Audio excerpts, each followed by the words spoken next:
Histoire d'Apocalypse, 7e partie, présentée par le pasteur Guébi Jean-Pierre.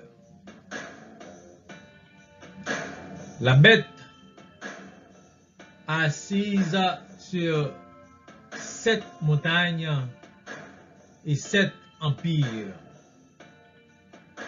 On va voir que ces montagnes sont des noms de montagnes qui existent et la bête qui représente un empire, cet empire a déjà existé, c'est Rome, et c'est seulement la ville romaine qu'on connaît être assise sur 7 montagnes. Et les 7 empires, il y a 2 empires en occupation, c'est-à-dire l'Égypte et la Syrie, plus les 5 autres. Alors, on va compter et on va voir.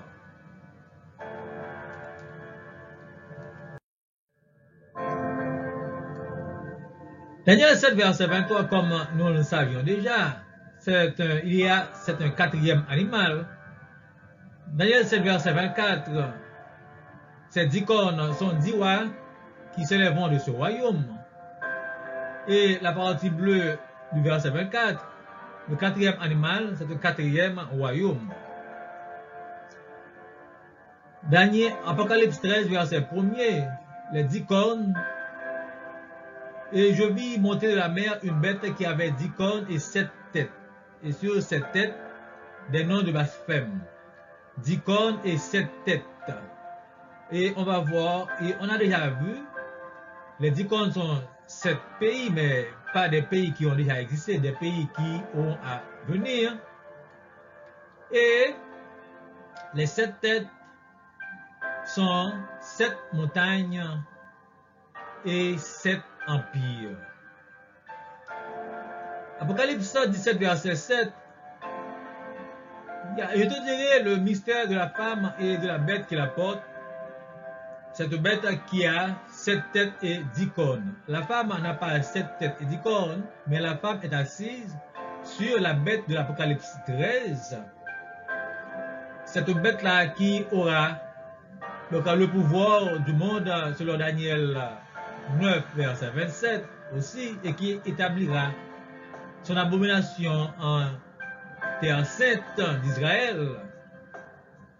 Alors cette femme est portée par cette bête. Et il y a aussi, ce peut aussi que cette bête est assise sur cette femme aussi. Car si cette femme représente Rome et la bête est assise sur Rome, de même que la seconde bête est assise sur Rome. Pas vrai? L'Empire romain. D'ailleurs, Apocalypse 17, verset 9. Les 7 têtes sont 7 montagnes sur lesquelles la femme est assise. C'est-à-dire, Rome est assise sur 7 montagnes. La Rome, la ville qui a la priorité sur les habitants de la terre. Rome est assise sur 7 montagnes et l'histoire nous donne les noms de ces montagnes. Et aussi sur son front, la femme, c'est-à-dire Rome, sur son front était inscrit un mystère, un nom, Babylone la grande, la mère des impudiques et des abominations de la terre. Babylone, la ville Babylone, c'était la ville, le pays des modes. C'était lui qui avait commencé par bâtir de grandes villes. Il avait commencé par se porter comme divinité aux yeux de la société, aux yeux du peuple, de son peuple. Et ainsi, d'autres, des divinités réelles, des esprits, étaient venus s'installer à Babylone auprès de Nimrod, etc. et d'autres, Babylone était devenue le plus grand pays, le premier pays ayant aussi un tas de divinités de tout genre pour conquérir la terre. Ces divinités-là servaient à être servies comme Dieu. Quand on dit divinité, c'est-à-dire les statues des idoles et les esprits d'au-delà étaient venus s'installer dans ces statues, ces idoles. C'était comme ça que Babylone a été considérée comme la mère des impudiques et des abominations de la terre. Si vous étudiez l'histoire religieuse de Babylone, vous comprendrez. Les noms des 7 montagnes, des 7 têtes ou montagnes de Rome, et les noms des 7 grands empires qui forment la force de Rome, le dernier empire, qui forme la force de l'empire romain, le dernier des empires.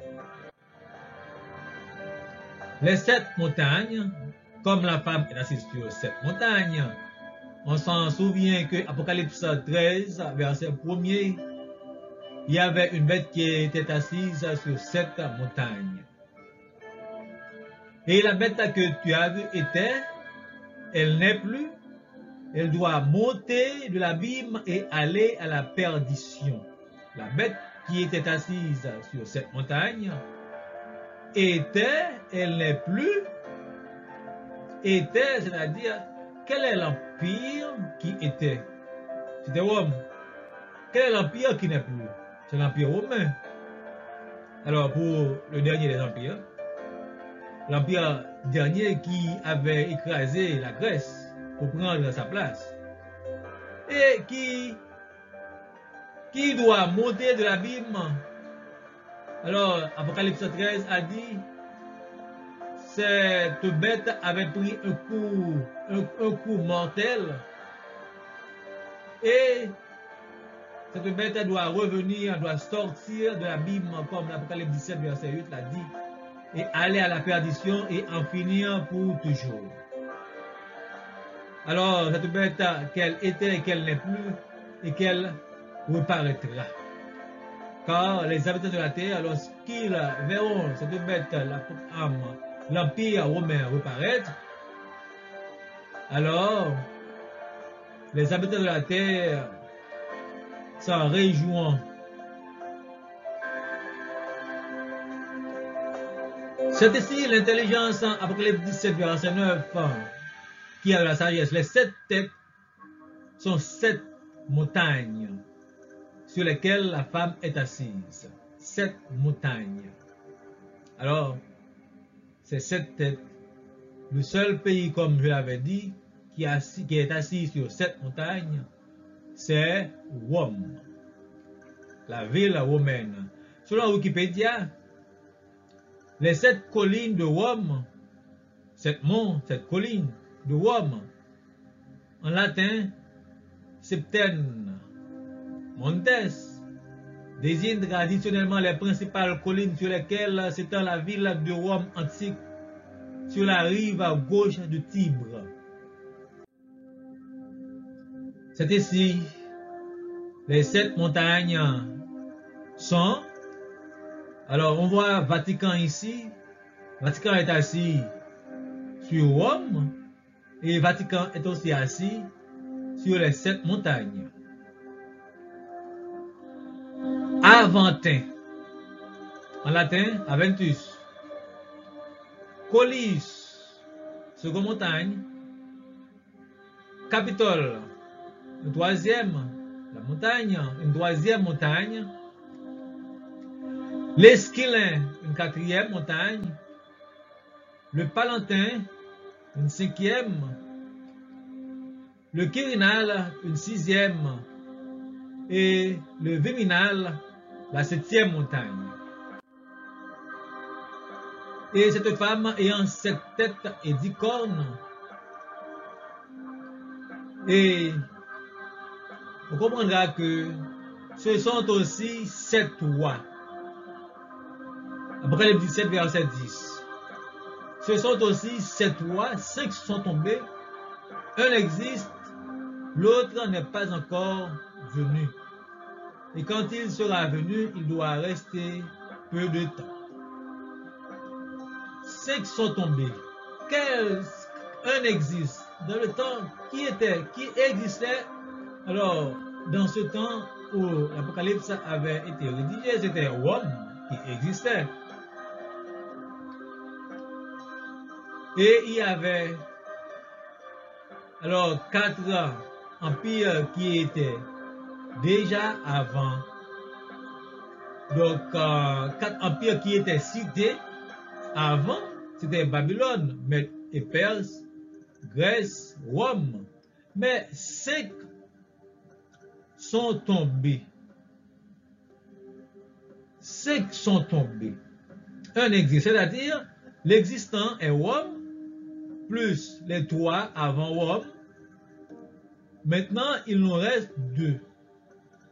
Les 2 sont Égypte, qui était un grand empire, et la Syrie.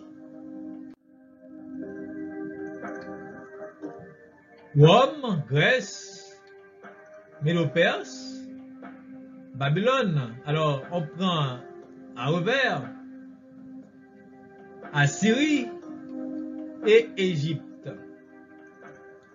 Nous savons que Égypte était le premier pays qui avait pris le contrôle de la terre.